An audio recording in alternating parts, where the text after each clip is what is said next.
গত পর্বে শেয়ার করেছিলাম আমাদের গোপালপুর থেকে দারিংবাড়ি পৌঁছানোর বেশ কিছু মুহূর্তের গল্প।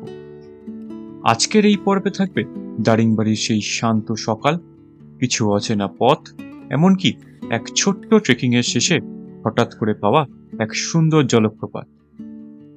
আর অবশেষে বাঙালির সব থেকে পছন্দের জায়গা পুরীতে আমাদের কাটানো বেশ কিছুটা সুন্দর মুহূর্তের কথা।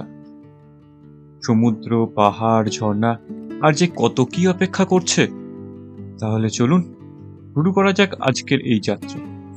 আমি কৌস্তব, আপনাদের হোস্ট। সবাইকে স্বাগত জানাই ট্রেকিং টাইলসের আর একটি নতুন পর্বে।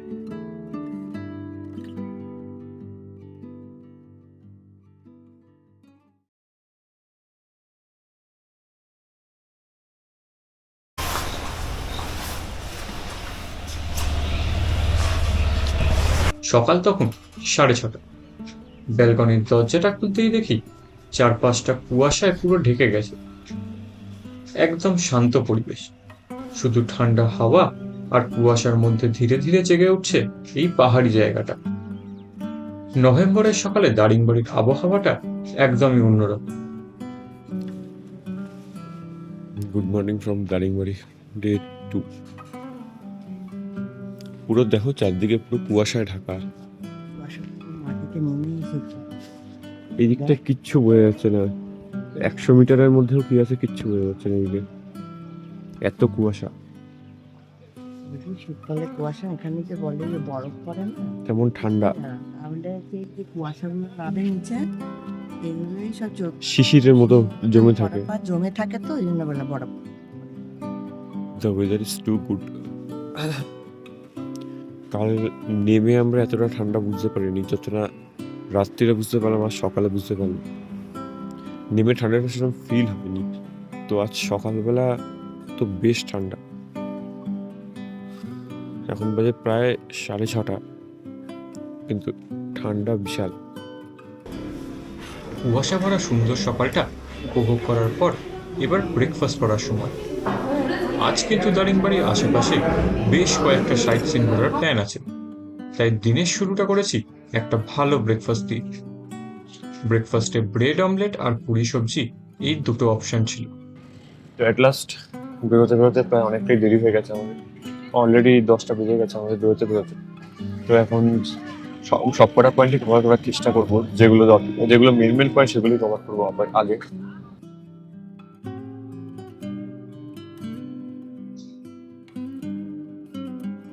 যেতে যেতে চারপাশে শুধু প্রকৃতি, নিঃশব্দ, শান্ত আর একদম নিজের মতো।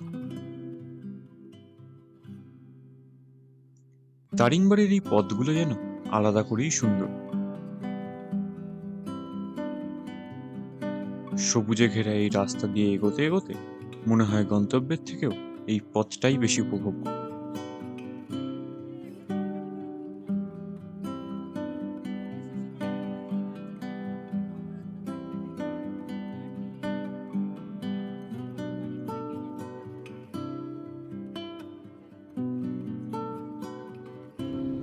সকালের দিকে টেম্পারেচার বেশ ভালোই ঠান্ডা ছিল, তো যত বেলা বাড়ছে টেম্পারেচার কিন্তু আস্তে আস্তে বাড়ছে।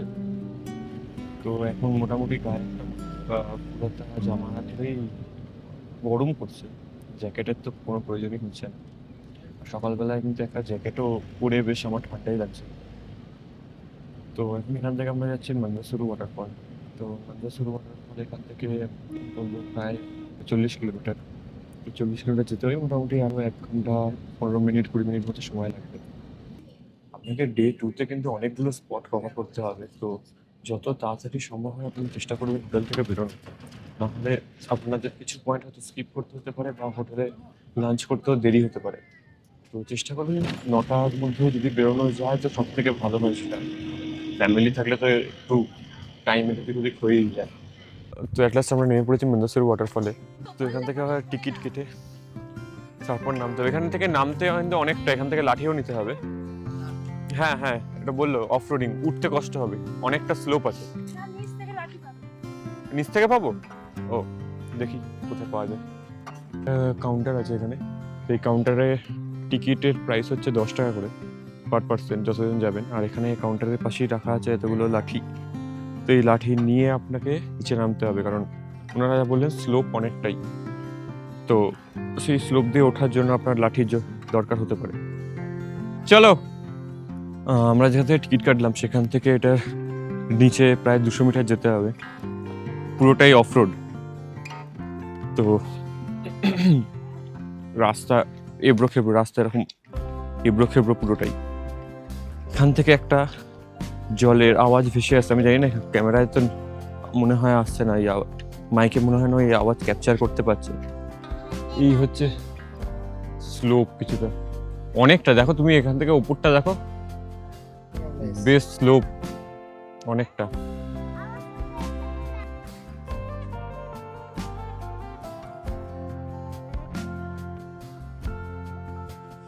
এখানে একটা বসার জায়গা মতনও করা আছে, এবং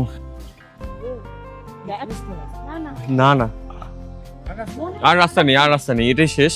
এখান থেকে দেখা যাচ্ছে ওইটাই, এখানে বসার জায়গা মতনও করা আছে একটা ভালো। বস বস এখানে। আমি জানি না এই ছোট ক্যামেরা কতখানি আসছে, আমি তাও দেখানোর চেষ্টা করছি।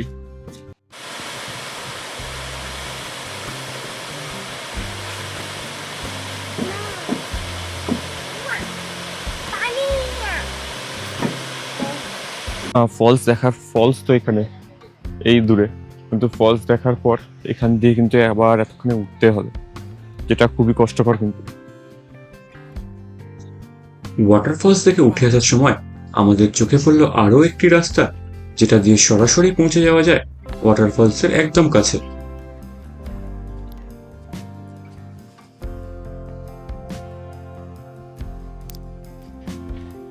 এখানে কিছুটা নামার পর দেখবেন এখানে একটা লেখা আছে অ্যারো দিয়ে ভিউ পয়েন্ট। তো এখান থেকে দুটো রাস্তা আছে, একটা রাস্তা সোজা ডান দিকে নেমে যাচ্ছে, যেখান থেকে আমি আগের জিনিসটা দেখালাম। এখান দিয়ে একটা রাস্তা বাঁ দিকের দিকেও যাচ্ছেন, এই রাস্তাটা দিয়ে একদম নিচের দিকে নামা যায়।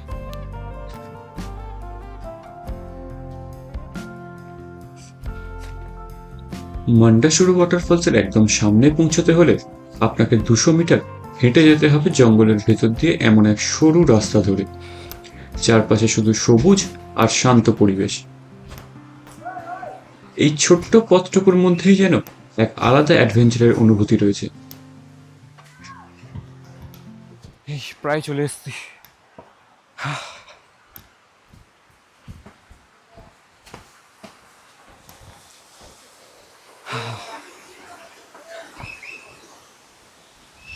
অনেকটা রাস্তা এখান দিয়ে, তবে ওই উপর থেকে আমরা যেটা দেখলাম নিচ থেকে এরকম।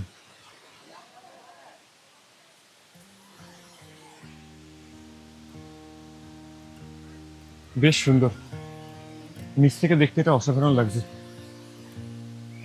অনেক উপর থেকে জল আসছে, অনেকে উপরে ওঠার সাহসও করেছে, কিন্তু আমি আপাতত উপরে যাচ্ছি না। আর তবে যারা কষ্ট করে আসতে পারবেন তারা আসবেন এই জায়গাটায়, অসাধারণ জায়গাটা। কতক্ষণ লাগলো? 15 মিনিট 15 মিনিট लगा ना, 15 मिनट मैक्सिमम, 15 से 20 मिनट लगा हम लोगों को। তো 15 থেকে 20 মিনিট লেগেছে আমাদের, যদিও আমরা রেস্ট নিইনি রাস্তায়। তাই জন্য যারা বয়স্ক আসবেন বা যারা ধরুন যাদের উঠতে নামতে একটু অসুবিধা আছে, রেস্ট নিয়ে আসবেন, নাহলে কিন্তু ওঠা নামা করতে প্রবলেম হবে। মুখ দেখে বোঝাই যাচ্ছে পুরো বিধ্বস্ত অবস্থা, কিন্তু ট্রেক করার যে মজাটা সেটা আলাদাই ছিল এখানে। অবশ্যই রেকমেন্ডেড যারা করতে পারবেন তাদের জন্য। আর যেহেতু আমরা মন্দারসরু ওয়াটারফলে অনেকটা সময় নষ্ট করেছি, তো তাই আমরা মন্দারসরু ভ্যালিটা স্কিপ করে আমরা ডাইরেক্ট লাভার্স পয়েন্টে যাচ্ছি। তো মন্দারসরু ভ্যালিটা আমরা স্কিপ করছি আজকে, ওটাই আর গেলে আমাদের টাইম কম পড়ে যাবে বা পয়েন্টসগুলো কভার করার জন্য। তো আমরা এসে পৌঁছলাম লাভার্স পয়েন্টে, গাড়ি ওখানে নামিয়ে দিল। ওখান থেকে এই রাস্তা ধরে যেতে হবে লাভার্স পয়েন্টে। জাস্ট একটা ওই ওয়াটার ফ্লো টাইপেরই আছে, কিন্তু এখানে ওয়াটার ফলস সেরকম নয়। আগে গিয়ে দেখাচ্ছি, এখান থেকে আমরা দেখতে পাচ্ছি ছোট্ট একটা ধাপ টাইপের যেখান থেকে জলটা পড়ছে। এখানে ফলসের পাশে কিছু খাবার দোকানও রয়েছে, এখান থেকে আমরা ঝালমুড়ি, কিছু ফ্রুটস এসবও খেতে পারবেন যদি কারো খিদে পায়। এখানে বসার জায়গাও করা রয়েছে।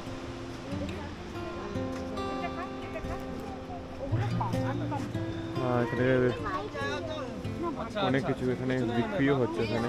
মশলা, কি আছে? সাদা তিল, ছোট এলাচ, দারচিনি, লবঙ্গ, চেরি, অনেক কিছু আছে, জিরে, হলুদও আছে এখানে, হলুদ, লঙ্কা। অনেক কিছুই পাওয়া যাচ্ছে। তো জাস্ট এই হচ্ছে ওয়াটারফল। জিনিসটা এমন কিছু আহামরি কিছু আমার মনে হচ্ছে না, জাস্ট একটা নর্মাল ওয়াটারফল। ওটার নাম দিয়ে দেওয়া হয়েছে লাভার্স পয়েন্ট। আগে যে মন্দেশ্বর ওয়াটারফল যেটা দেখলাম বা কালকে যেটা মৃদুবন্ধা ওয়াটারফল দেখেছি, ওগুলো বরং বেটার আমার মনে হলো এর থেকে। এইটা এসো, এটা এসো, এটা এসো, ফাঁকাবে না।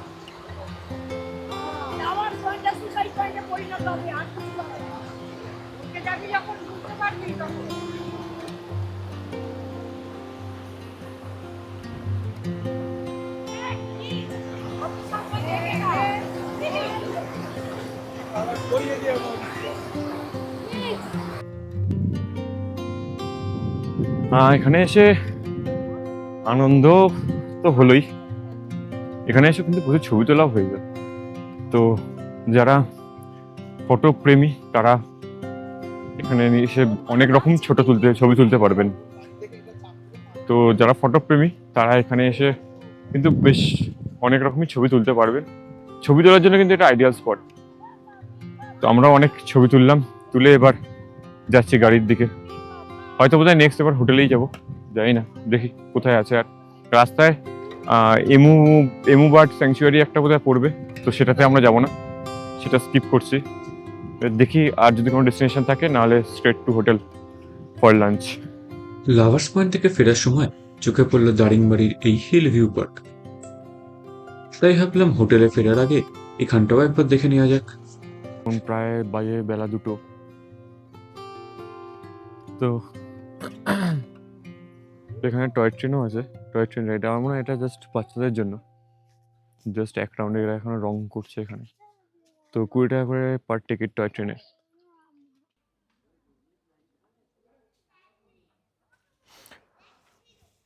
এখানে বসার জায়গাও রয়েছে। আমার মনে হয় এটা বিকেলের টাইমে আসলে এই জায়গাটাই বেটার হবে। এখানে সবাই বসে গল্প টল্প করতেও পারবেন যারা আসছেন। এখন একদম কড়া রোদ্দুর, আর গরম প্রচণ্ডই লাগছে এখানে।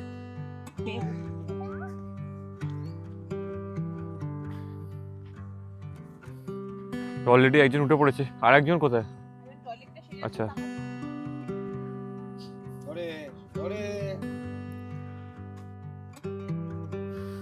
তো দুদিকে বাচ্চাদের বিনোদনের জিনিস কিন্তু প্রচুর এখানে।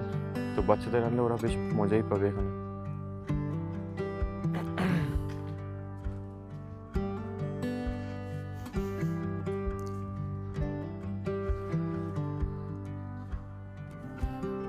এই হচ্ছে পার্কের ভেতরটা, এই হচ্ছে উপরে যাওয়ার রাস্তা। এখান থেকে উপরে ওঠা যাক।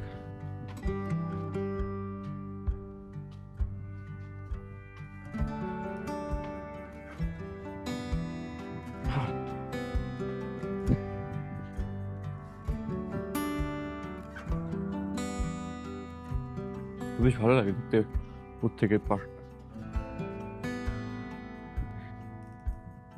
এখানেও বোধহয় কিছু নতুন এরা স্ট্রাকচার তৈরি করছে। তো ভবিষ্যতে যারা আসবেন তারা এই জায়গাটা হয়তো দেখতে পাবেন।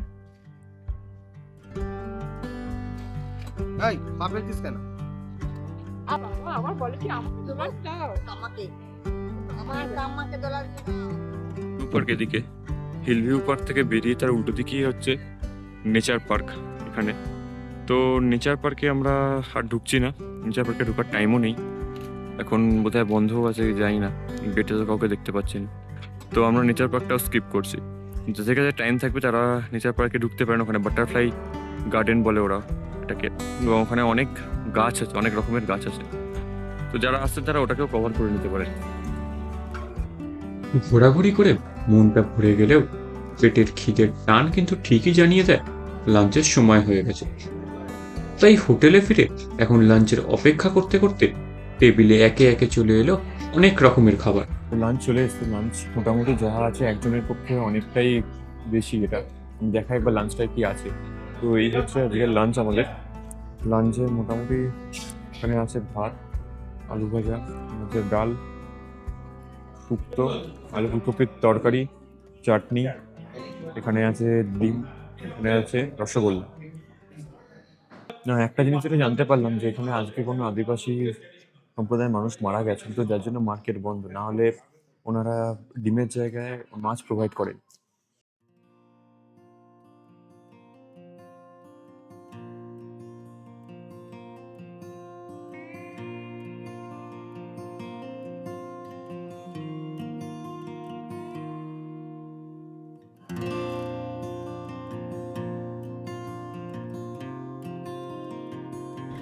তো লাঞ্চ করে আবারও বেরিয়ে পড়েছি, একটুখানি রেস্ট নিলাম আমরা কিছুক্ষণ।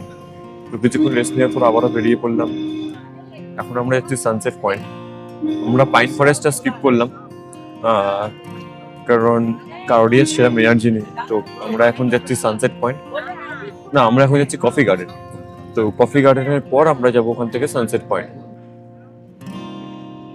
কফি গার্ডেন যেতে যেতেই আমাদের চোখে পড়ল দারিংবাড়ির এই পাইন ফরেস্ট।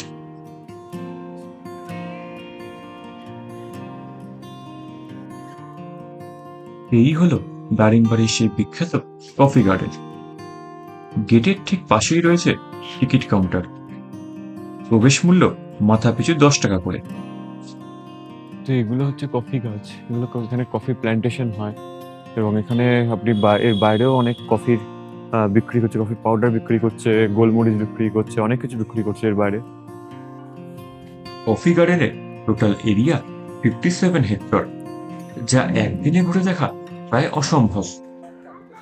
এখানে প্রত্যেক এই সাইডের যে দেয়ালগুলো আছে না, দেয়ালগুলো বেশ ভালো কাজ, সুন্দর আর্ট ওয়ার্ক করা আছে।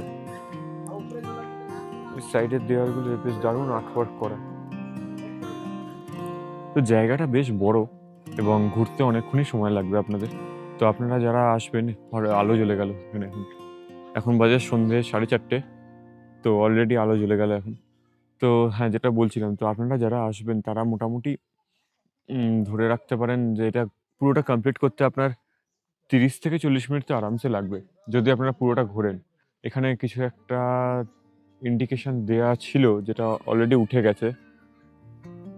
তো জানি না আগে ইন্ডিকেশন দেওয়া আছে কিনা। দেখি এই জায়গাটায় যাই, আর কি আছে দেখি এই জায়গায়। এখানে একটা জিনিস ভালো, আপনি দারিংবাড়ি এলাকায় যেখানেই ঘুরতে আসবেন, আপনার টিকিট মূল্য কিন্তু এই ম্যাক্সিমাম 20 টাকা, 10 থেকে 20 টাকা। আমরা যা ঘুরেছি তার ম্যাক্সিমাম টিকিটই আমরা দিয়েছি 10 টাকা।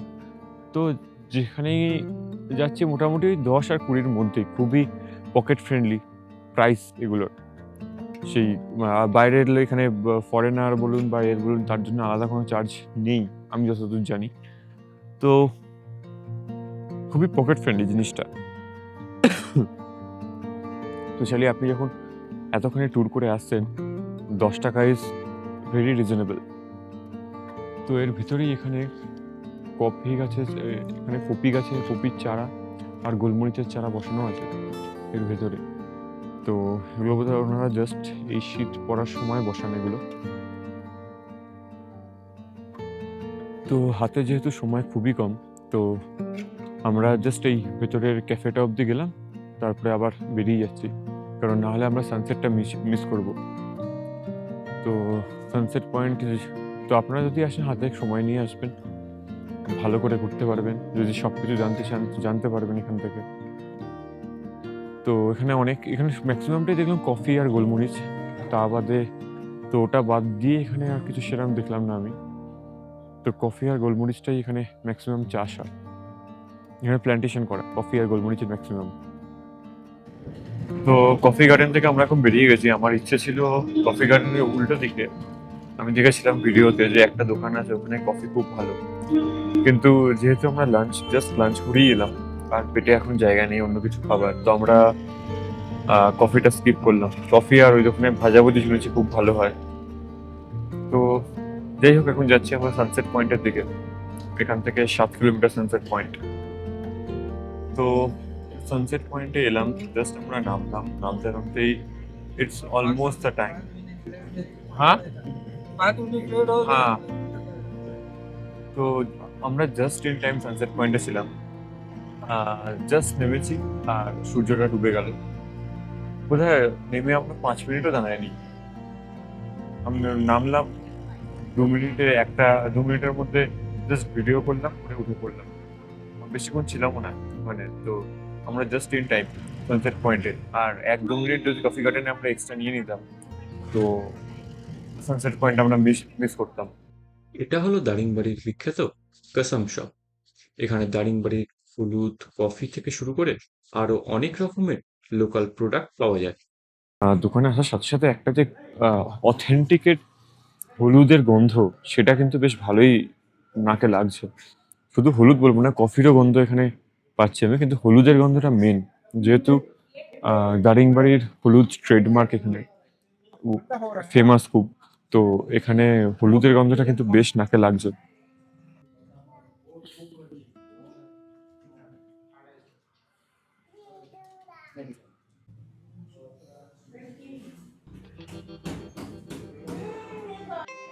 তো এই কসম এই দোকানটা থেকে আমি স্পেশালি অনেক কিছুই নিলাম। আমি হলুদ নিলাম, ছাতু নিলাম, কফি নিলাম, গোলমরিচ নিলাম, অনেক কিছুই নিয়েছি এই দোকানটা থেকে।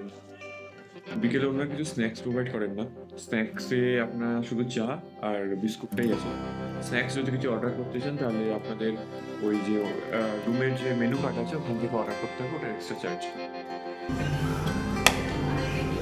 ঘড়ির কাটায় তখন রাত 9টা। ফ্রাইড রাইসটা খুবই লাইট ছিল। ছিল ফ্রাইড রাইস, বিরিয়ানি, রুটি থেকে আরম্ভ করে আরো অনেক রকমের আইটেম। বিরিয়ানি ট্রাই করছি।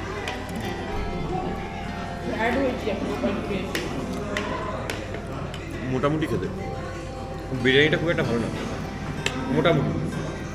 ফ্রাইড রাইসটা খেতে ভালোবাসি।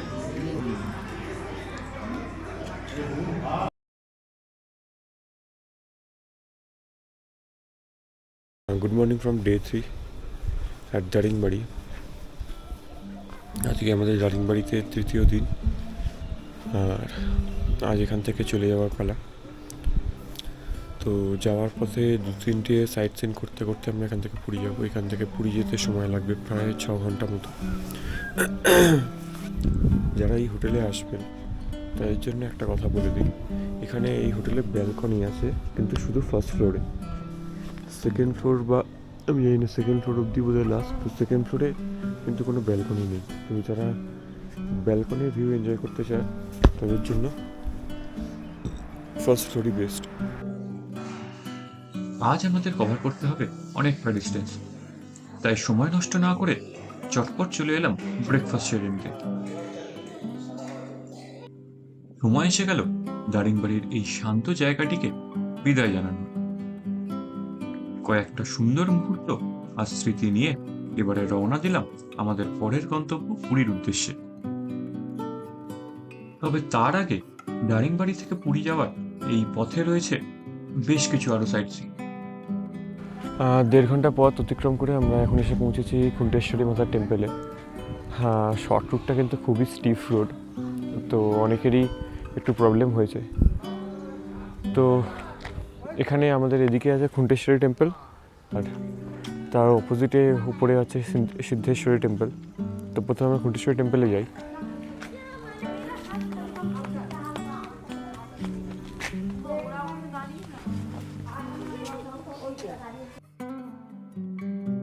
পাহাড় আর সবুজের মাঝে অবস্থিত এই সুন্দর মন্দিরটি স্থাপত্য ছিল বেশ ছিমছাম। মন্দিরের ভেতরে রয়েছে মা কালী, সরস্বতী ও লক্ষ্মীর বিগ্রহ।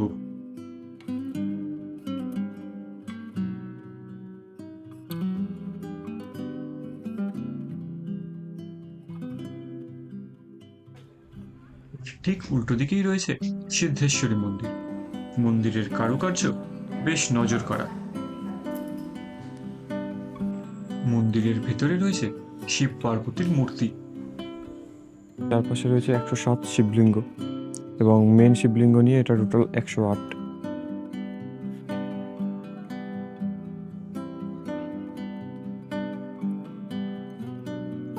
মন্দিরের পেছনেই রয়েছে একটা ওয়াচ টাওয়ার। এখান দিয়ে আপনি সারদা ড্যামের যে ভিউটা আছে সেটা দেখতে পারবেন। এই হচ্ছে পুরো শহরটার ভিউ ওয়াচ টাওয়ার থেকে। আজকে ফগ আছে এখানে, এর জন্য এই সাইডটা কিছুই প্রায় ক্লিয়ারলি বোঝা যাচ্ছে না। নাহলে ক্লিয়ার স্কাইতে, ক্লিয়ার আকাশে, নাহলে ফগ না থাকলে জায়গাটার কিন্তু ভিউ খুবই অসাধারণ।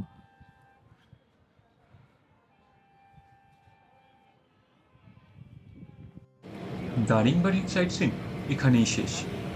ঘড়ির কাঁটা বলছে সময় দুপুর 2টো। তাই লাঞ্চ করতে দাঁড়িয়ে পড়লাম এই নারায়ণী রেস্টুরেন্টে।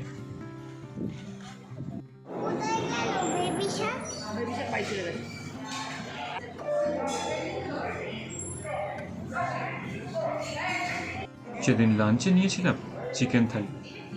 খাবার দাবার কিন্তু বেশ ভালো, আর দামও বেশ pocket friendly.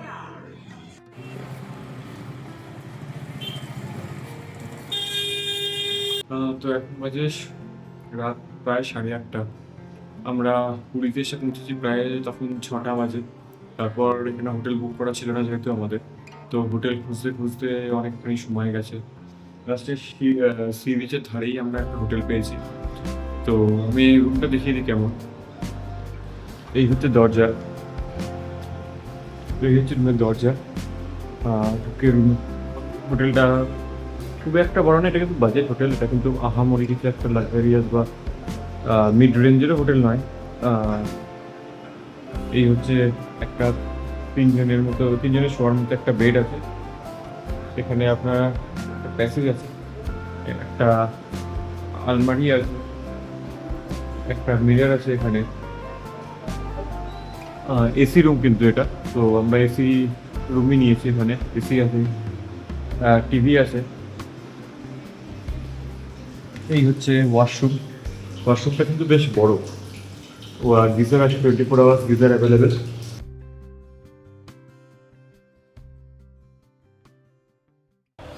Good morning from Puri. তো আমি কাল রাত্রে যে হোটেলের ভিউটা দেখাবো বললাম, সেটা একবার দেখাই। এই হচ্ছে হোটেলের ভিউ। এটা হচ্ছে একটা কমন ব্যালকনি। ওইদিকে রয়েছে ক্যামেলিয়া,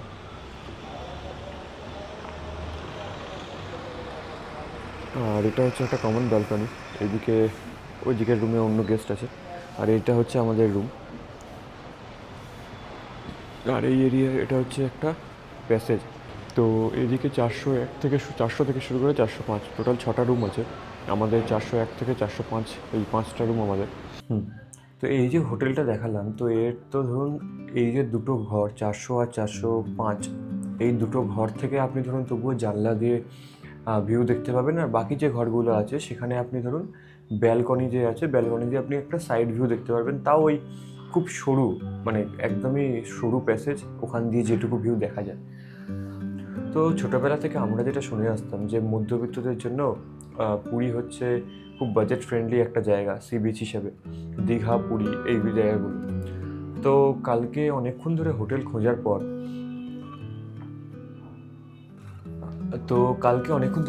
খোঁজার পর আমার একটা জিনিস রিয়েলাইজেশন হলো যে আপনি ধরুন এই স্বর্গদ্বার বিচের দিকে, এই যে পুরী হোটেল ধরুন বা বঙ্গলক্ষ্মী, সিহক, এই যে হোটেলগুলো আছে, এগুলো আর মধ্যবিত্তদের বাজেটের মধ্যে নেই প্রায়।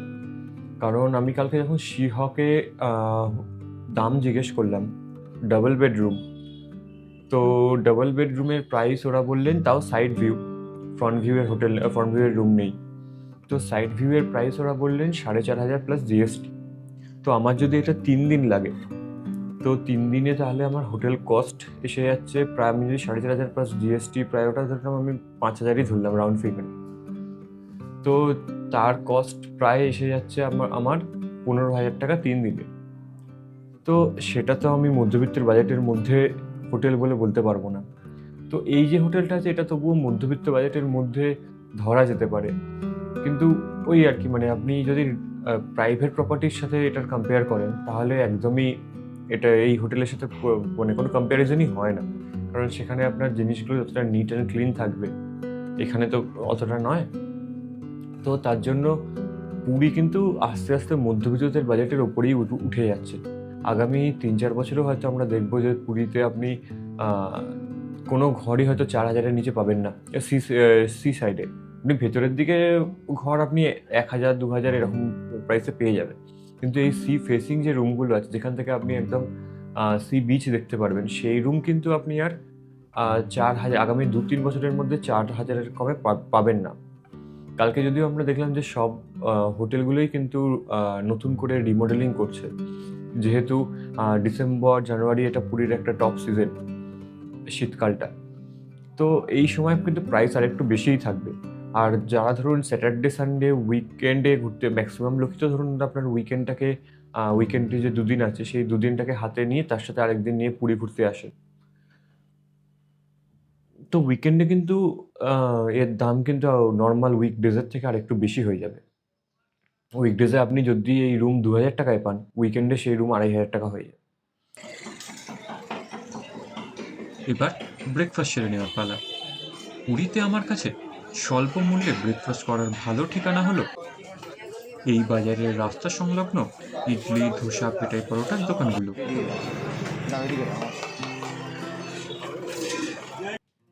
আচ্ছা, আমরা একটু অনেস্ট রিভিউ নিই কিছু। তো তোর রিভিউ বলো। রাখো। হ্যাঁ। ভিডিও মানে তুই যেগুলো দেখিস ইউটিউবে খাবার সময়, ওরম।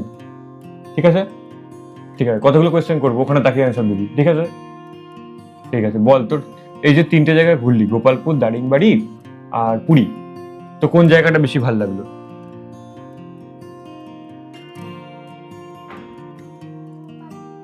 কেন? এইদিকে বল। হ্যাঁ, গোপালপুর আর পুরী। দারিংবাড়ি ভালো লাগেনি? তাহলে ভালো লাগেনি কোনটা?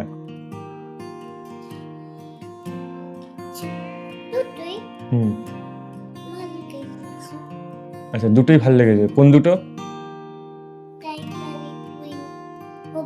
3টে বললি তো। দেখ, আমরা প্রথমে উঠলাম গোপালপুরে, তারপরে উঠলাম দারিংবাড়িতে, তারপর পুরী। হ্যাঁ, তো তারপর পুরী না পুলি?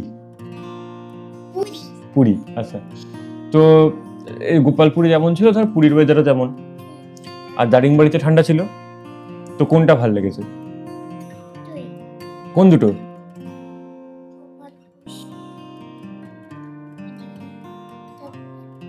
দারিংবাড়ি। আচ্ছা, তো সি বিচ পছন্দ না পাহাড় পছন্দ? আচ্ছা, পাহাড় থেকে ঘুরতে নামার সময় যে তোর মাথা ঘুরছিল?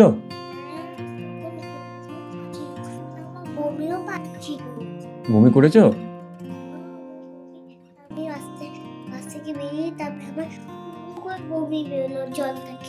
জলটাকে বমি হলো? এখন শরীর ঠিক আছে তো? বাহ, খুব ভালো। তবে সি বিচে নামবে? যাবে তো? কি করবে সি বিচে গিয়ে? সি বিচে গিয়ে ধুলোবালি কাটবি? মা দেবে পেছনে। সি বিচে গিয়ে ধুলোবালি কাটবি? চান করবি না সি বিচে? চানও করবি, ধুলোবালিও কাটবি? বাহ। না, ওটা চালু আছে। কখন যাবি? একটু পরে বললো। ঠিক আছে, চলো তুমি রেডি হয়ে নাও, আমরাও রেডি হয়ে নিয়ে এবার যাবো। ঠিক আছে, গিয়ে চান করবো কিন্তু। ঠিক আছে। অবশেষে ওর সেই ছোট্ট ইচ্ছেটা পূরণ করতে তার কথা মতোই আমরা চলে এলাম পুরীর সমুদ্র সৈকতে।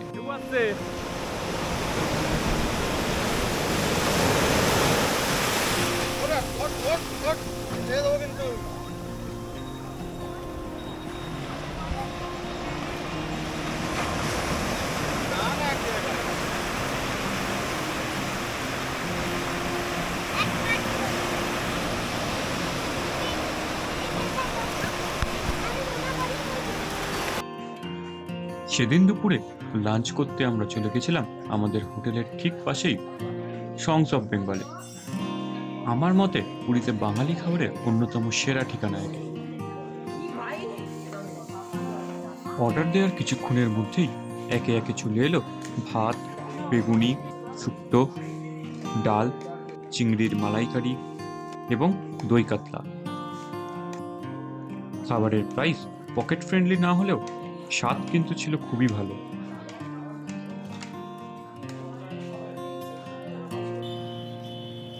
সন্ধেবেলায় আমরা পৌঁছে গেলাম পুরীর জগন্নাথ মন্দিরে। নতুন করে সাজানো এই মন্দির প্রাঙ্গণ কিন্তু বেশ সুন্দর লাগছিল, আর পুরো পরিবেশটা ছিল ভক্তিময়। এইবারের পুরী ট্রিপটি আসলে একটু আলাদা ছিল, মূলত একটু রিল্যাক্স করার জন্যই এখানে আসা।